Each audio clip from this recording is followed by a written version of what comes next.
Just a quick recap. I can see swarf now.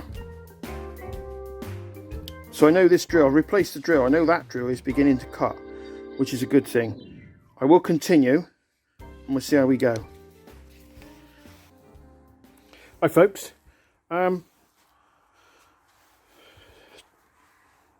Starting from scratch, there is a pump that goes on here. Don't know if you guys can see that bit. This is all done on a phone, so it's not brilliant. I apologise for that, but that's all I've got. The pump sits on there. Just put that down a second. There's the pump. Here's the pump. Rebuilt the pump, and there's an O-ring that goes in there as well. And I think it's that way around. Yeah, I've got it right in a second. Pump goes in there like that, and obviously the bolts are not enough to just hold it there. 3 bolts. This one goes there. This one goes there. And they tighten down. But this one here and this one here, they've got what Kawasaki call knock pins, but I call them dowels. So we take the pump out, put the pump back. Where's our dowels? There's our dowels. They look like that. And all they are is little steel inserts that fit into there. And what they do is they line up the pump, so the pump can never move. And then when the pump goes on there, like so, it sits on there, the bolts hold it down, and where you go. You can see the way that works. What has happened? Well, when I started to tighten this down, I noticed that this particular bolt in this particular hole nearest to me, this one, was quite tight, and then all of a sudden, and it's my fault, I used to have a fill when I was younger, but I don't seem to have the fill so much these days, and all of a sudden the bolt sheared. So what's that left me with? Just there, and this has got to be probably the most awkwardest bolt to shear off, because this is the main feed out from the pump.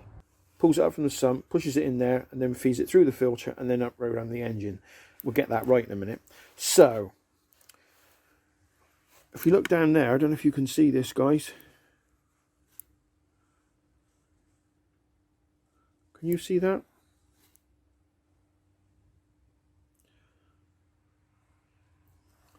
There's a hole down there. Obviously there's a hole the dowel goes in. This little chap like that. There's another hole. Let me try to see if I can get some light on that.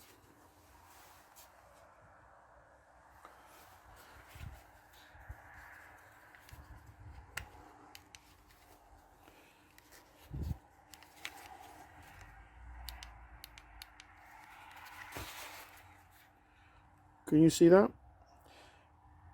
Now, to make that hole central, I made a tool. Let's turn the light off. And this is it. I've turned this down.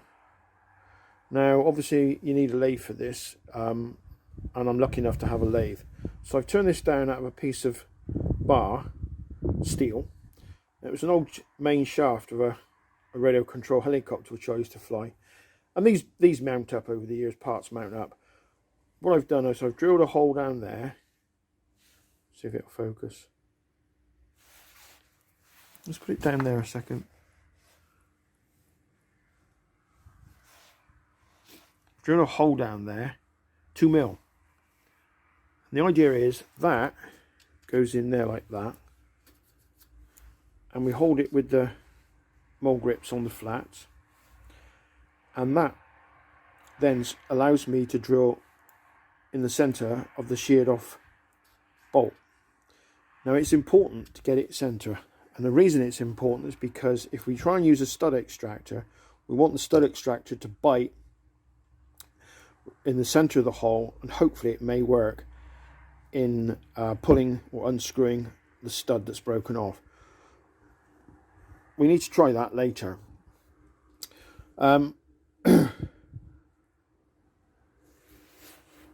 I'll come back later with some results on that. Don't know if I can do that. Doesn't look as if it will stay there. I need a tripod. I will get a tripod. This is the little chap in question that we've been dealing with, and what I've done, didn't film this, which was a bit stupid, but there we are. I'm going to just recap and show you what I have done. If you look closely in there, you might be able to see it. There is a helicoil, and the helicoil is a 6mm. The helicoil kit, which is over here, let me just show you what I mean.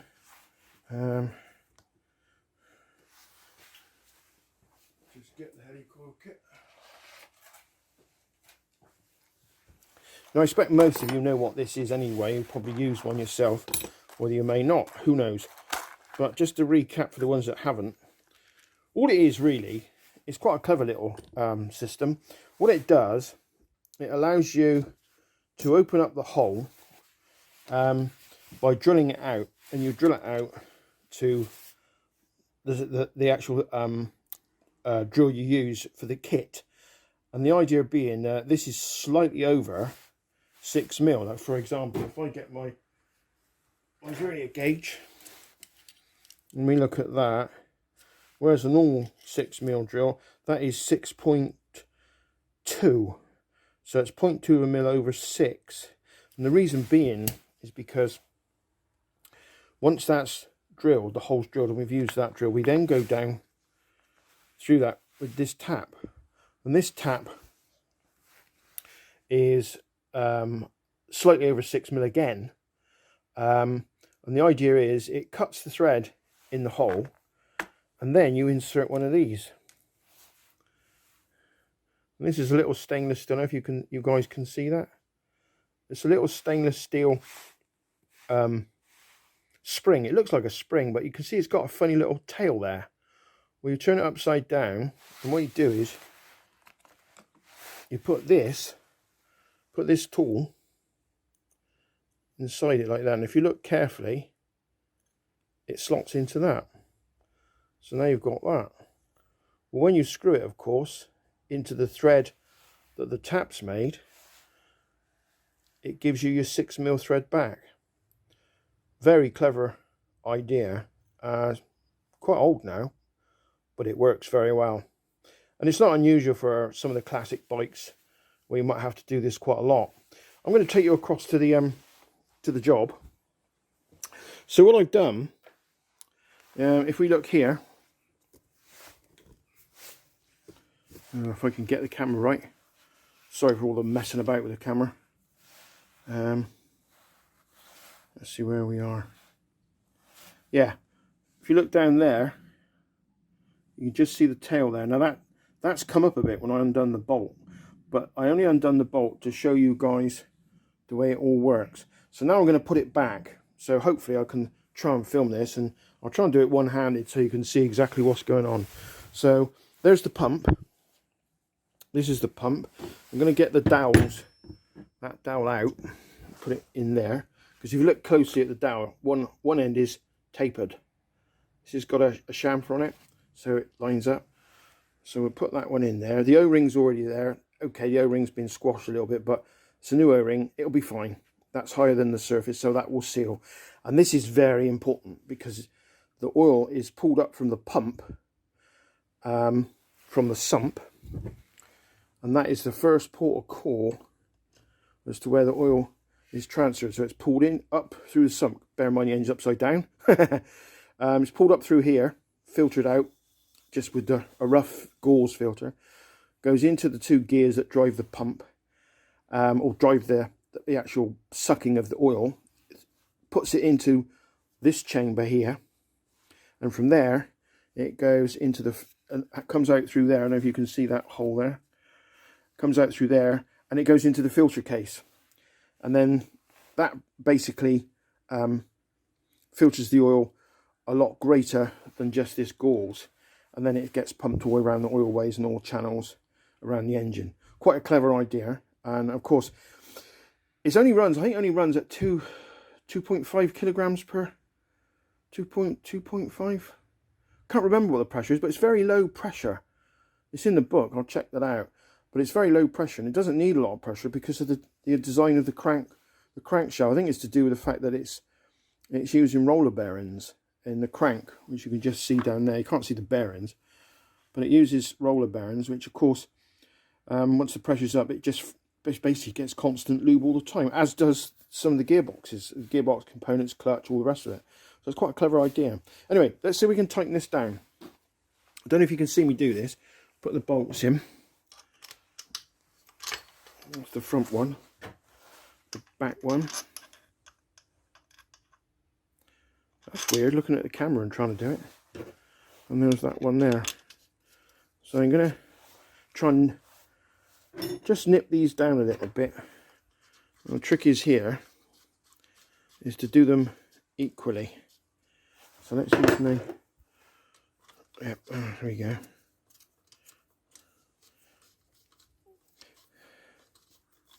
This is boring waiting for this, but I'm going to put the camera off actually and just tighten these down, and I'll show you after. So that's all snugged down now. Now I haven't used a torque wrench on there. And the torque wrench is great. It really is good, but because of the helicoil, it really is probably best to do it with feel. If you're worried and you need to use a torque wrench, then I would say just do it very carefully. But I think I've got my feel back a little bit. But where I was going wrong was using too big a wrench. But where's my 10mm? There's my 10mm. I've tightened this down now, and I can just feel that's quite good, quite snug. So is that one. The good thing is about aluminium, once you tighten a bolt down, once it gets hot, it seems to lock the bolt in. And it's very rare you get a steel bolt come out of aluminium thread. Although having said that, the helicoil is stainless steel, so who knows.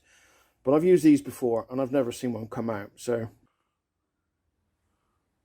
this may be a bit wobbly, folks, but this is an old mic stand which I've modified to put the camera on, so we might get a shot. Anyway, the reason I was setting this up was so you could see here the gasket. This is the next stage. The gasket goes on. Now what I tend to do is I tend to grease the metal surface so that when I take the belly pan off at a later date, if I need to, the grease will allow the gasket to come away from the actual crank casing. So we'll see how we go on that one. I'm going to grease all that up and then I'll come back to you. So just to come back, what I've done is greased up all this surface here, as you see around here, just a smidge. It doesn't need a lot, just a very thin film all the way around. Obviously just trying to be a bit careful how much you put on. Okay, just going to close up, just ordinary grease to do, that'll do fine. Just put that back. Now I need to put the gasket on, just lay it on. The other thing is it stops the gasket from moving about when you're actually tightening up all the bolts. So we'll line it all up there. The gasket's not like a genuine Kawasaki gasket, I have to say. Some of the holes are a little bit skew with, but I'm pretty sure we'll be alright.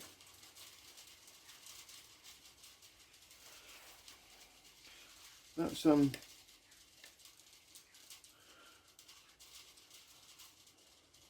let's just wipe my hands a sec. There it is. So now I'm going to try and line up the crankcase. So what I've done here, I put all the bolts in beforehand.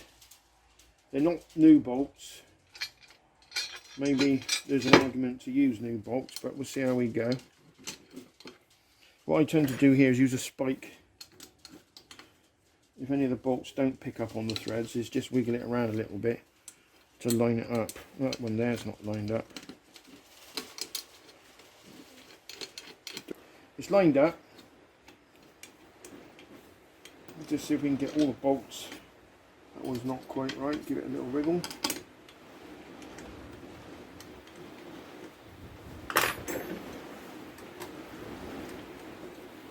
That one's not going in very well.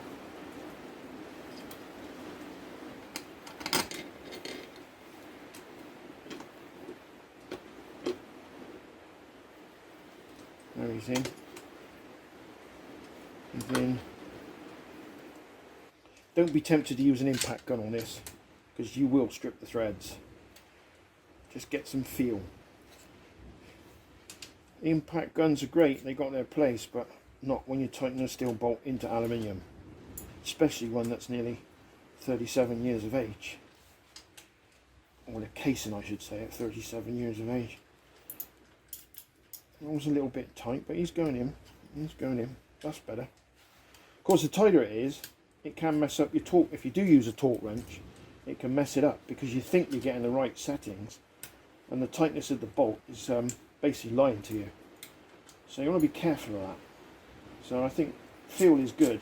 It's not as accurate as a torque wrench, but over a period of years, it can serve you well. Although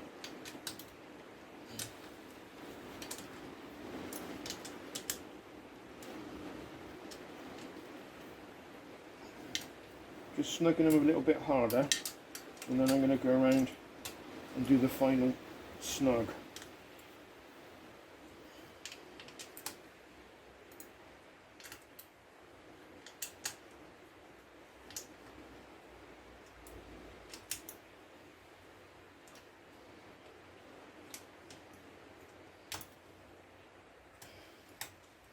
Remember I said to you earlier about the gauze on the pump? Or it picks up the, oh, that's where it is there.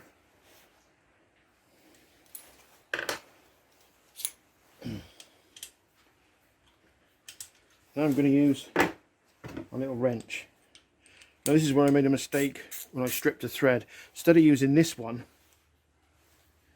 I was being a complete prat and using that one. No sense of feel. Too big. Sledgehammer to crack a wall up. Bad idea. And I paid for it by having to do a helicoil kit.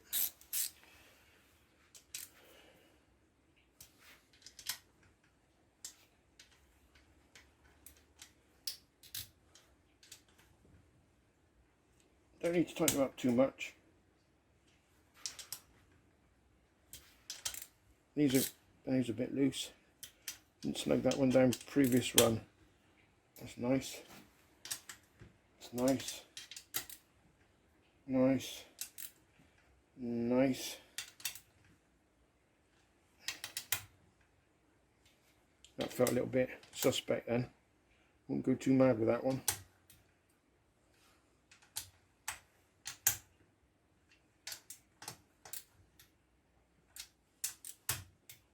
And they're all snug. And now they're all tight. So that bit's done. Looks pretty good in there. Gasket's down quite well. You can see the grease oozing out, so you know the gasket's pulled quite well. You can do as much as you could do with two metal surfaces coming together, and with a little bit of grease on one side to stop it from sticking if you ever take it apart. But the proof of the pudding, of course, is when the engine's running. Right, I'm going to stop it there because I've now got to turn this all over, and that's a bit of a job. So what I'm going to do is stop the camera there, and I'll be back later.